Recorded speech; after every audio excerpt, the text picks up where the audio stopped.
Hey guys, AJ from GoProFanatics.com. In today's video, I'm very excited to be reviewing the Feiyu Tech G3 3-axis handheld stabilizer gimbal for the GoPro Hero camera. Let's get started. For those of you who are unfamiliar with what a gimbal does or how a gimbal works, essentially all you need to know is that a gimbal like this 3-axis one from Feiyu Tech is going to help stabilize your footage and eliminate any unwanted shakiness or noise when you're recording video. It does so by using, in this case, 3 motors to counteract the movements of your hand when you're taking video. Alright, enough with the theory. Let's open up the box and see what's inside. First up are the instructions, printed in both English and Chinese. Next up is a Feiyu Tech warranty card. And then we have a safety precaution for which wires to use when charging and which wire to use when updating the firmware. There have been some previous video reviews of the Feiyu Tech G3, and most of them have made a strong case about the charger, which only had 2 spaces. So you can only charge 2 batteries at a time. But I guess I have the updated one, which includes 3, which is super convenient because the gimbal itself uses 3 batteries. Next up, we have 4 of the 16340 batteries that are rechargeable. We have the USB charging cable, and we have the cable for firmware updates.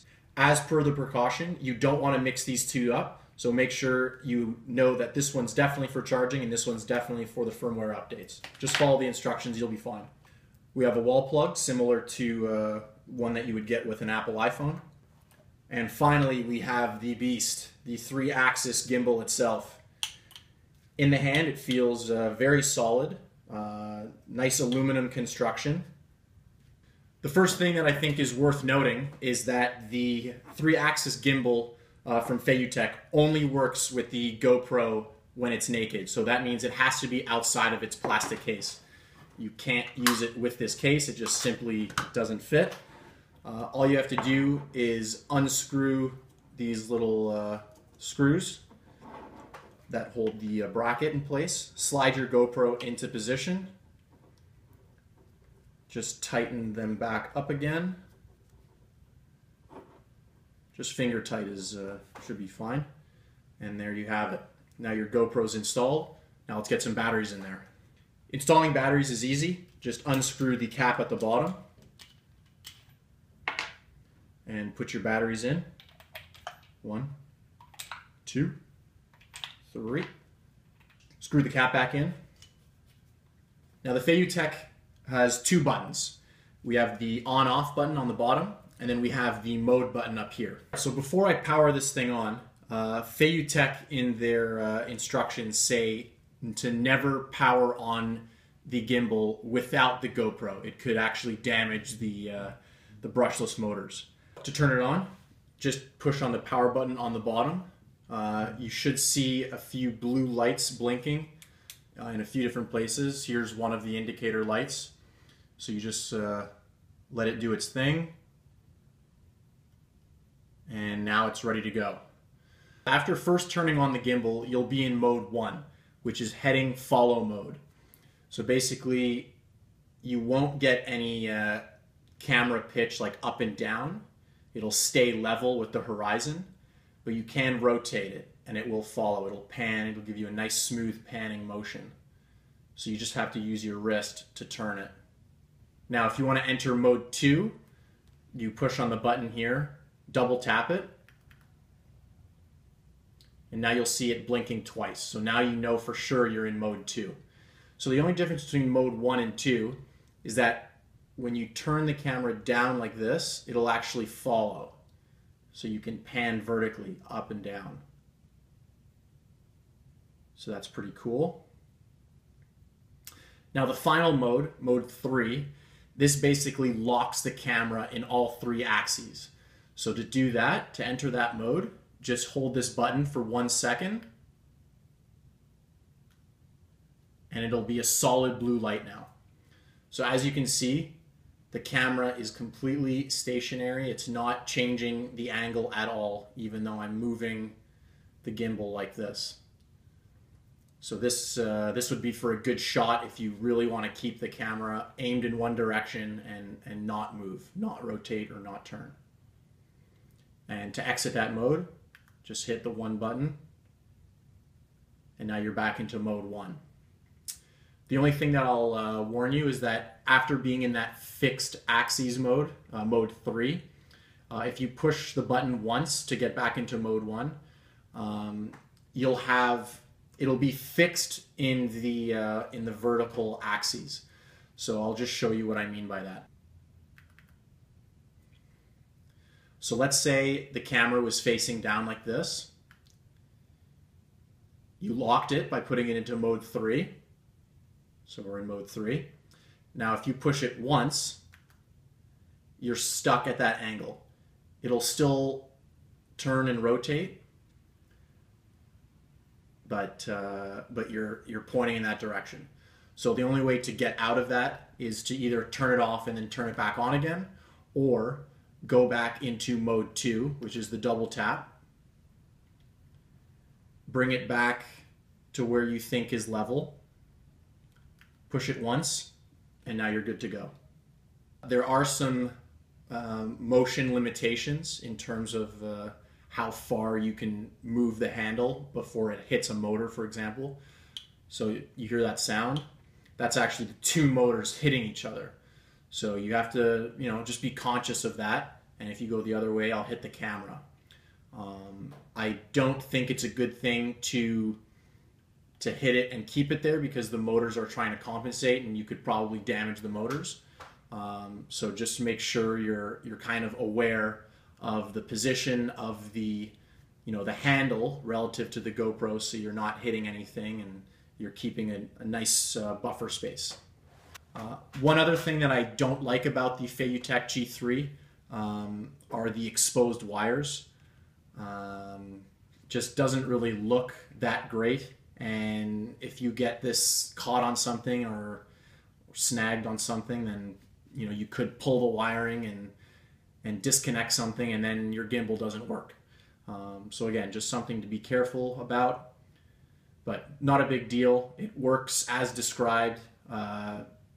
Pretty awesome, to be completely honest. I'm really excited to try this outside and get some skiing shots and just general footage, just to see how stable the G3 will make my footage. Some of the people who have done reviews of the G3 Axis online have commented on the fact that the GoPro doesn't really stay in place with this bracket. There are other gimbals on the market where their brackets actually go around the lens, so it's a circular bracket that goes around the lens, and that holds it in place a bit more securely. Anyways, those people were saying that the GoPro slides out of place in this bracket, but I mean, I am getting it to slide out of place, but I'm really exerting myself. Like, in normal operating conditions, there's nothing to worry about in terms of the GoPro becoming loose and falling out of the bracket. Just to prove, like, in normal conditions, I mean, this is the worst case. It's sideways, so it's going to fall out below like this, but I mean, even after shaking it, it's not moving at all. So don't worry about that. So with that said, let's go grab some test footage and I'll show you how this thing performs out in the field. So the following tests involve me holding a GoPro attached to the G3 in one hand and another GoPro attached to a simple hand grip in the other. In this footage, I'm walking slowly on some uneven snow, but the GoPro without the G3 still magnifies the up and down and left to right motion while I take steps. Even when I stop and pan the 2 cameras, I can't get nearly as smooth of a pan without the gimbal compared to with the gimbal. The gimbal really does a great job at controlling and maintaining the speed and smoothness of the pan. Here's a bit more footage of me walking in the snow, clearly demonstrating the benefit of having the gimbal, which is able to eliminate the up and down and left to right choppiness, which you can clearly see in the footage without the G3. Part 2 shows some footage of me jogging with the same setup as before.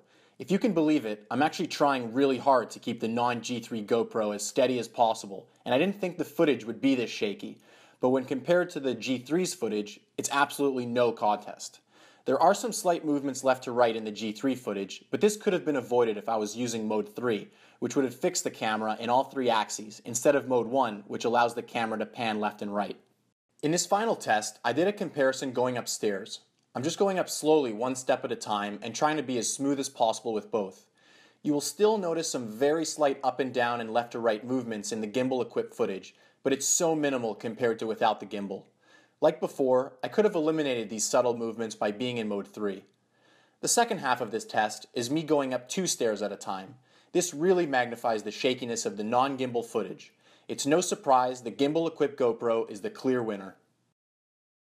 So the Feiyu Tech G3 is definitely one of the most exciting GoPro accessories I've purchased to date. I think the side-by-side comparison footage clearly demonstrates the massive improvement in video stability and smoothness. And on top of that, the G3 enables you to get consistently smooth footage time after time. Let's finish up with a pros and cons list of the Feiyu Tech G3. So let's start with the pros. As mentioned, the most obvious one is the improvement in stability and smoothness. The G3 definitely delivers on that front. It's very compact and easy to use. Features a port enabling you to update the firmware if ever there are any bugs in the future. It includes batteries and a charger, so you don't have to buy them separately. And it has excellent battery life. I left the G3 powered on for over 3 hours and it was still working. So I can confidently say your GoPro Hero will run out of battery before your G3 does. Now on to the cons. The first and the biggest one potentially is the price. It's significantly more expensive than a mechanical stabilizer or Steadicam. The G3 has exposed wires, which makes it look a little bit unfinished. It has a limited range of motion, as I mentioned earlier, with the motors hitting the GoPro. The GoPro must be naked and outside of its case. This will unfortunately limit the activities and weather conditions that you can film in. And the final thing that I noticed was a subtle motor noise in the background. I only experienced this motor noise when the environment I was shooting in was super quiet. So generally, this will not be an issue. So that concludes my video review of the Feiyu Tech G3. If you have any additional comments or questions, please post them up in the comment section below. I've also included links to where you can purchase your very own G3, as well as a direct link to the thread on the GoPro forum, GoProFanatics.com, where you can further discuss in greater detail the Feiyu Tech G3 with the other GoPro Fanatics members. Be sure to subscribe to my channel, as I will be posting more GoPro-related product reviews in the future, as well as GoPro tips and tricks. That's it for today. Hope you enjoyed it. Until next time, guys.